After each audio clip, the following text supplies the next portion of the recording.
আল্লাহু আকবার। সোহবতটা বড় দামি জিনিস, কথা ঠিক কিনা বলেন?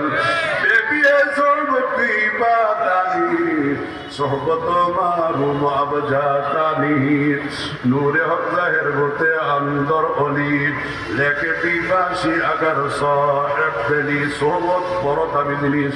আমরা ছোট্ট সময় চরমনায় যাইতাম হাইটা হাইটা, বরিশাল শহর থেকে নৌকা দিয়া আল্লাহ আকবর ফেরি পার হইয়া ওই ছোট্ট আকারের চরমনায় ছিল ফজলুল করিম রহমাতুল্লাহ আলাইহি বলতেন, আমার আব্বাজান ইসাক সাহেব রহমাতুল্লাহ আলাইহি তেলতলায় মাহফিল করতেন। আল্লাহু আকবার। মাহফিলের শেষ দিন ইসাক সাহেব রহমাতুল্লাহ আলাইহি একজন করিয়া সবক বাতিয়ে দিতেন।